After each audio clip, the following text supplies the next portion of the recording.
नमस्कार। मैं Suhas Bishnoi, assistant professor political science. आज की क्लास में हम पढ़ेंगे द्वितीय वर्ष में पेपर सेकंड प्रतिनिधि राजनीतिक विचारक, जिसमें कल की क्लास में हमने डिस्कस किया था प्लेटो का न्याय का सिद्धांत, और आज की क्लास में डिस्कस करेंगे प्लेटो का शिक्षा का सिद्धांत, जो आपकी सिलेबस में प्लेटो के बारे में सेकंड थ्योरी दे रखी है, वो है थ्योरीज ऑफ एजुकेशन। जैसा कि कल की क्लास में मैंने बताया था कि प्लेटो ने जो सिद्धांत दिए सब, वो सब एक आदर्श राज्य की स्थापना के लिए कैसे स्थापित किया जाए, उसके लिए क्या क्या चीज़ें की जानी चाहिए, उसी के संदर्भ में उसने ये सिद्धांत दिए थे। जैसे कि न्याय का सिद्धांत था कि राज्य में न्याय कैसे हो, उसी तरह आज सिद्धांत है शिक्षा का सिद्धांत कि एक अच्छा शासक और अच्छे नागरिक कैसे तैयार किए जा सकते हैं, वो शिक्षा के थ्रू ही तैयार किए जा सकते हैं। इसलिए आज के क्लास में मुख्य रूप से शिक्षा सिद्धांत जाना जाएगा, और उसमें यही होगा कि वहाँ का शासक वर्ग, उत्पादक वर्ग, सैनिक वर्ग, इन सबको कैसी शिक्षा दी जाए और एक आदर्श राज्य की स्थापना की जा सके।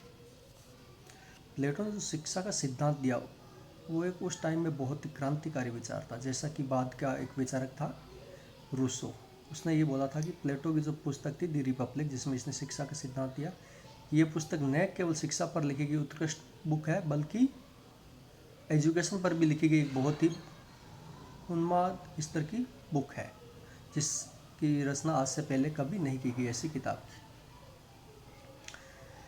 प्लेटो ने जो शिक्षा की योजना प्रस्तुत की है, तो उससे जानने से पहले हम ये जान लेते हैं पहले कि उसका शिक्षा का उद्देश्य क्या बताया था। उसने शिक्षा का उद्देश्य बताया था कि अज्ञान से ज्ञान की ओर और अंधकार से प्रकाश की ओर यात्रा ही शिक्षा का उद्देश्य है। और प्लेटो ने शिक्षा को एक ऐसी प्रोसेस के रूप में माना जिसके द्वारा समाज के घटक एक सामाजिक चेतना से अनुप्राणित होकर समाज के प्रति अपने कर्तव्यों का पालन करना सीखे। समाज के प्रति अपने कर्तव्य कौन से? वही जो कल की क्लास में पढ़ा था कि वर्ग के हिसाब से जो कर्तव्य लोगों को मिले हुए हैं, उत्पादक का काम करेगा, सैनिक का करेगा, या शासक का काम करेगा। तो ये कर्तव्य पालन कर अपना सीख सके, इसीलिए एजुकेशन दी जाएगी। नेक्स्ट जो हम देखेंगे कि प्लेटो की शिक्षा पद्धति थी, उसमें मुख्य रूप से क्या क्या चीज़ें थी, कि सिलेबस में क्या था। एज हम देख सकते हैं कि उसका सिलेबस किस टाइप का था। तो उस टाइम जो यूनान था, ग्रीस, वहाँ पर दो मुख्य रूप से शिक्षा पद्धतियाँ प्रचलित थी, एक एथेंस की एंड सेकेंड स्पार्टा की। एथेंस का निवासी प्लेटो था।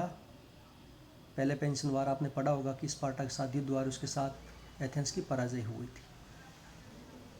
तो एथेंस की शिक्षा पद्धति की मुख्य विशेषता उस टाइम में क्या थी कि वहाँ पर बौद्धिक शिक्षा दी जाती थी। बौद्धिक शिक्षा देकर व्यक्तित्व का विकास किया जाता था। सेकंड था कि वहाँ पर शिक्षा एक निजी हाथों में थी, निजी व्यवस्था, स्टेट स्पॉन्सर्ड एजुकेशन नहीं था।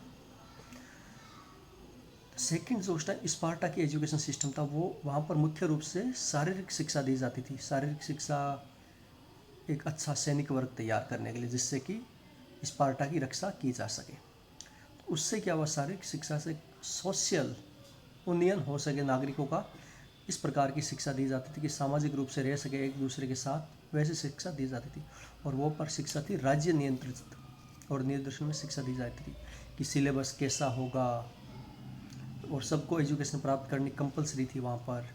ये जो देखा जाता है वो वहाँ पर देखने को मिलता है। तो प्लेटो ने जो अपनी शिक्षा योजना प्रस्तुत की, उसमें इन दोनों पद्धतियों को मिश्रण किया। उसने, जो हम आगे पढ़ेंगे, कि शिक्षा में 2 चरण भी बताए, 3 चरण, कि किस चरण में, तो उसने चरण वाइज एथेंस की शिक्षा भी उसमें ऐड की और स्पार्टा की शिक्षा पद्धति भी उसमें ऐड की।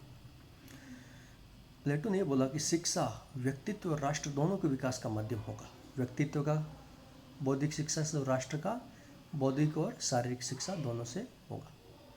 दूसरी जो हमें प्लेटो का देखने को मिलता है कि उसने स्त्री और पुरुष दोनों के लिए एक समान शिक्षा पद्धति की वकालत की थी, जो उस समय एक बहुत ही प्रगतिशील कदम हम मान सकते हैं।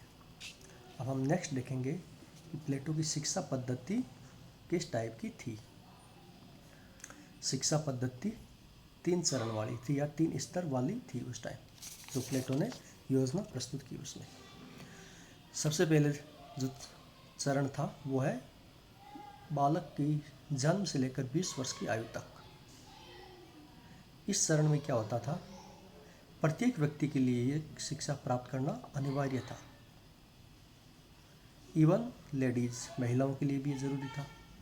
और इस चरण में जो शिक्षा दी जाती थी, बहुआयामी शिक्षा दी जाती थी। बहुआयामी शिक्षा जिसमें बहुत से आयाम शामिल थे, जैसे शारीरिक शिक्षा, साहित्यिक शिक्षा, वैज्ञानिक शिक्षा, गणित की शिक्षा इत्यादि की शिक्षा दी जाती थी। बहुआयामी शिक्षा दी जाती थी 20 वर्ष की आयु तक, बाल्यकाल से 20 वर्ष की आयु तक। और 20 वर्ष की आयु के पश्चात सबसे पहला टेस्ट आयोजित किया जाता था, एग्ज़ाम कंडक्ट किया जाता था। 20 वर्ष तो आपने शिक्षा प्राप्त की, जैसा कि आपके हर साल एजुकेशन दी जाती है, क्लासें होती है, उसके बाद एग्ज़ाम कंडक्ट किया जाता है। उसमें क्या होता है, जो बच्चा फेल होगा वो उसी क्लास में रह जाएगा, और जो उत्तीर्ण होगा वो आगे क्लास में प्रमोट हो जाएगा। तो वैसा ही इसमें था कि 20 वर्ष की आयु में जो एग्ज़ाम कंडक्ट किया जाएगा, तो इसमें जो व्यक्ति उत्तीर्ण होगा उसे नेक्स्ट चरण की शिक्षा में प्रमोट कर दिया जाएगा, और जो अनुत्तीर्ण होगा या फेल होगा उसे वहीं तक होगा कि हाँ, आप उत्पादक का काम कीजिए। जैसा कि हमने कल की क्लास में पढ़ा था कि 3 आत्मा गुणों का आधार पर 3 वर्गों में बांटा था, उत्पादक, सैनिक और शासक। तो ये जो पहले चरण की शिक्षा और इसमें जो अनुत्तीर्ण होगा वो उत्पादक चरण का काम करेगा, उत्पादक वर्ग में शामिल होगा। और जो इसमें उत्तीर्ण हो जाएगा उसे नेक्स्ट चरण की शिक्षा में प्रमोट कर दिया जाएगा, जो कि 20 से 30 वर्ष की आयु तक दी जाती थी। 10 साल की एजुकेशन थी। इसमें टफ एजुकेशन दी जाती थी। टफ एजुकेशन जिसमें हथियारों का प्रशिक्षण, युद्ध को कैसे लड़े और कैसा जीता जाए, शारीरिक शिक्षा, इसी के साथ कला, साहित्य और दर्शन की शिक्षा भी दी जाती थी। ये जो सब चीज़ें हैं उससे आप समझ रहे होंगे कि ये सैनिक वर्ग के लिए होगी ये सब चीज़ें। तो जब ये शिक्षा दे दी जाती थी उसके बाद 30 वर्ष की आयु में दूसरी मुख्य परीक्षा का आयोजन किया जाता था, जिसमें उत्तीर्ण होने वालों को वही नेक्स्ट क्लास में या नेक्स्ट स्टेज पर प्रमोट कर दिया जाता था, और अनुत्तीर्ण होने वालों को सैनिक वर्ग में सम्मिलित कर लिया जाता था। अब जो नेक्स्ट चरण में प्रमोट होते थे, नेक्स्ट जो फाइनल स्टेज था, तीसरा चरण, वो 30 से 35 वर्ष की आयु तक का था, 5 साल का। और ये चरण ओनली फॉर रूलिंग क्लास, मतलब शासन करने वाली क्लास के लिए था। और इसमें ओनली फॉर दर्शन की शिक्षा दी जाती थी, केवल दर्शन की शिक्षा। और इस चरण तक देखते हैं कि आप बहुत कम लोग पहुंच पाते थे। उस टाइम अगर देखें जनसंख्या के हिसाब से 50 से 100 लोग इस चरण की शिक्षा प्राप्त करने के लिए योग्य होते थे।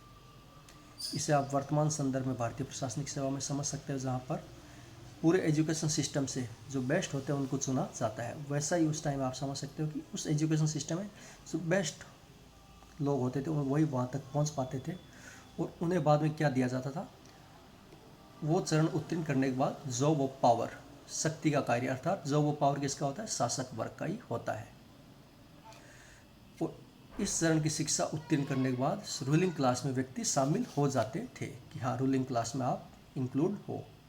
तो ये शिक्षा का पद्धति थी। और नेक्स्ट आप स्लाइड में ये देख सकते हो कि शिक्षा योजना और शिक्षा का कार्यक्रम, जो भी मैंने बताया, प्रारंभिक शिक्षा वो 3 चरण, उसको हम अगर दूसरा डिवीज़न हम करें दूसरे तरीके से तो 2 चरण हम मान सकते हैं कि प्रारंभिक शिक्षा और उच्च शिक्षा। प्रारंभिक शिक्षा बाल्यकाल से युवावस्था अर्थात 20 साल तक की आयु तक, और ये उत्पादक वर्ग के लिए होती थी। और इसमें जो शिक्षा दी जाती थी वो मैंने यहाँ बता रखा है, आप एक बार देख लेना कि इसमें सब डिवीज़न कैसा था। 6 वर्ष तक, 6 से 18, 18 से 20 मेनली ये शिक्षा दी जाती थी। तो और सेकंड जो उस शिक्षा था वो युवावस्था से प्रौढ़ावस्था, प्रौढ़ावस्था शासक वर्ग के लिए था ये। और ये इसमें सब डिवीज़न था वो ये बता रखा है कि किस प्रकार की शिक्षा दी जाती थी। इसको आप एक बार अध्ययन कर लीजिएगा। और इसके पश्चात भी जो 35 वर्ष की आयु प्राप्त कर लेते, उसके बाद 15 वर्ष का 35 वर्ष की आयु तक क्या होता था, ओनली किताबी नॉलेज होता था। परंतु शासक बनने के लिए व्यवहारिक ज्ञान भी होना ज़रूरी है, संसारिक ज्ञान होना भी ज़रूरी है। तो उसके लिए बाद में 15 वर्ष का अनुभव लेने के लिए कि संसार में क्या चल रहा है, क्या है, व्यवहारिक दुनिया कैसी है, उसका अनुभव के लिए 15 साल का फील्ड ट्रेनिंग दी जाती थी। 15 साल की फील्ड ट्रेनिंग। तो एज आप देखोगे कि बहुत ही लंबी चलने वाली शिक्षा प्रक्रिया थी, 50 साल तक। यार तो अगर आपको शासक बनना है तो आपको इतनी बड़ी शिक्षा भी प्राप्त करनी पड़ेगी। और अगर आपको उत्पादक वर्ग में रहना है तो आपको 20 वर्ष की आयु में ही सब कुछ छुटकारा मिल जाएगा। इसको आप आज के टाइम वैसे समझ सकते हो कि अगर आपको अच्छी नौकरी चाहिए तो काफ़ी लंबी पढ़ाई करनी पड़ेगी और टफ पढ़ाई करनी पड़ेगी। और आपको 4th ग्रेड 3rd ग्रेड की नौकरी चाहिए तो उसके लिए कम एजुकेशन में क्वालिफिकेशन भी इसकी कम होगी। जैसा आप देख पाते हो। नेक्स्ट आप देखोगे कि अभी इसका हम जो पढ़ा है इसमें देख लेते हैं कि निकाल के कि उसकी शिक्षा योजना के मुख्य गुण और अवगुण अर्थात आलोचना क्या कर सकते हैं। जो बड़ा क्वेश्चन आएगा तो उसमें आपको अटेंड करना पड़ेगा। तो प्लेटो की शिक्षा योजना के मुख्य गुण क्या था कि इसमें क्या था कि उचित आयु में उचित शिक्षा की व्यवस्था करता था और पाठ्यक्रमों को बालक, किशोर, युवा सभी के लिए अलग अलग रूप से विभाजित कर रखा था कि इस एज में ये पाठ्यक्रम पढ़ाया जाएगा, तो उचित आयु में उचित शिक्षा की व्यवस्था की जाती थी। सेकंड क्या था कि पाठ्यक्रम जो सिलेबस था वो एक सीमित नहीं होकर मल्टी डायमेंशनल मानव जीवन के संपूर्ण अनुभव तक फैला हुआ था और अवधि भी जीवन पर्यंत थी। प्लेटो ने यह भी बात कही थी कि सीखने की प्रक्रिया जीवन पर्यंत चलती रहनी चाहिए और शिक्षा भी जीवन पर्यंत आदमी सीखने की प्रक्रिया चलती रहनी चाहिए। तो ये मल्टी डायमेंशनल एजुकेशन थी। और जो वर्गों का विभाजन किया उसने कि प्रत्येक वर्ग को जो काम करेगा, उत्पादक वर्ग में जो शामिल होगा उसको उत्पादक से रिलेटेड जो और नैतिकता की शिक्षा दी जाती थी, तो प्रत्येक वर्ग के लिए वही शिक्षा दी जाती थी जो उसके लिए कंपलसरी थी, आवश्यक होती थी।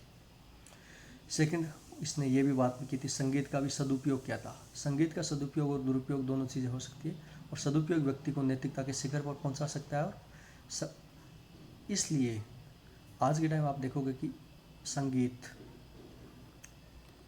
उसका हमें विकृत रूप भी देखने को मिलता है और शास्त्रीय संगीत भी देखने को मिलता है। इसलिए विकृत रूप ना हो जाए इसलिए उस पर स्टेट का कंट्रोल था कि हाँ बच्चों में उच्च नैतिकता का विकास करना है तो उसे हमें एक शास्त्रीय संगीत दिया जाना चाहिए।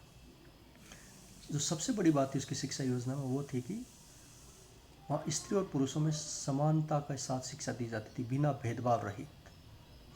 तो इस तरीके से उसने उस समय के हिसाब से जहाँ महिलाओं को घर की चार दीवार से बाहर नहीं निकलने दिया जाता था और एक समानता की बात करके प्लेटो ने क्रांतिकारी कदम और प्रगतिशील कदम कहा जा सकता है और इस संदर्भ में से प्रथम फेमिनिस्ट अर्थात नारीवादी भी कहा जा सकता है।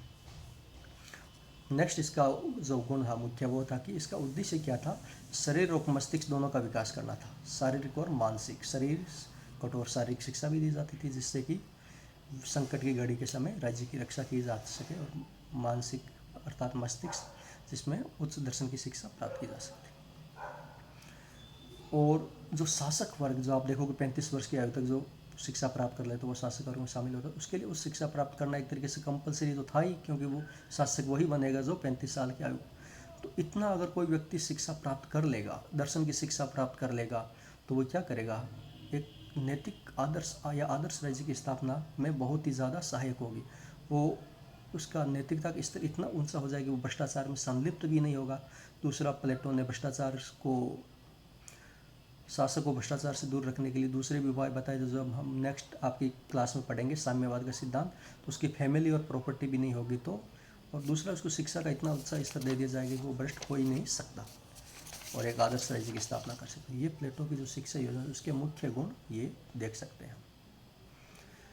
नेक्स्ट, अभी क्रिटिसाइज भी करनी पड़ती है कि क्रिटिसाइज क्या थी उसकी शिक्षा योजना की। क्रिटिसाइज तो होती है, कोई सिद्धांत देगा तो बिना क्रिटिसाइज कोई सिद्धांत हो नहीं सकता। तो क्रिटिसाइज उसकी मुख्य पहली आलोचना में कह सकते हैं कि ये अप्रजातांत्रिक शिक्षा व्यवस्था कह सकते हैं क्योंकि उसने जो मजदूर क्लास थी, लेबर क्लास, उसके लिए कोई उचित व्यवस्था नहीं की थी और उत्पादक वर्ग को उच्च शिक्षा ना दे जाकर एक संकुचित शिक्षा व्यवस्था दी कि हाँ आप 20 साल तक ही पढ़ोगे, आगे नहीं पढ़ोगे, फेल हो गए। तो एक तरीके से आज के मॉडर्न टाइम में हम आलोचना करें तो एक अनडेमोक्रेटिक एजुकेशन सिस्टम था। सेकंड था कि मैथमेटिक्स को आवश्यकता से अधिक महत्व दिया गया और साहित्य की उपेक्षा की गई। थर्ड आलोचना हम जो कर सकते हैं कि जो लिटरेचर साहित्यिक शिक्षा थी कवि और कलाकारों का स्टेट के कड़े नियंत्रण में दी जाती थी, जो कि हम देख सकते हैं कि अगर कला पर राज्य का नियंत्रण है तो उसके विकास में बाधक होता है। कला की सृजनात्मकता के लिए उसकी स्वाधीन या स्वायत्त होना पहली शर्त है, ये इसकी आलोचना हम कर सकते हैं। सेकंड है कि मानव रुचि वैविध्यपूर्ण होती है, उस हिसाब से उसका विविधता नहीं थी इतनी शिक्षा में। नेक्स्ट है कि जो राज्य नियंत्रित और संचालित शिक्षा व्यवस्था थी व्यक्ति विकास के लिए नहीं होकर राज्य के विकास के लिए थी, कि व्यक्तित्व का विकास इतना नहीं था कि राज्य का विकास ज़्यादा करना जरूरी था। और नेक्स्ट जो आलोचना हम फाइनल कर सकते हैं वो कि शिक्षा अवधि का बहुत ही लंबा क्रम था, थका देने वाला। इतने साल तक एजुकेशन कोई अगर आप मॉडर्न टाइम में देखें तो प्राप्त करना बहुत थोड़ा मुश्किल लगता है। तो ये हम उसकी क्रिटिसाइज़ कर सकते हैं प्लेटो की एजुकेशन सिस्टम की। परंतु लास्ट में अगर हम कंक्लूड करें, इसको निष्कर्ष निकालें, तो एक उस टाइम में अगर हम परिस्थितियाँ देखें राज्य की, तो उस हिसाब से प्लेटो की शिक्षा जो भ्रष्टाचार मुक्त एथेंस को उसने एक शक्तिशाली और आदर्श राज्य बनाना था और भ्रष्टाचार मुक्त बनाना था, उसके लिए एजुकेशन सिस्टम बहुत ही ज़्यादा ज़रूरी भी था। तो आज की क्लास में बस इतना ही। Thank you very much.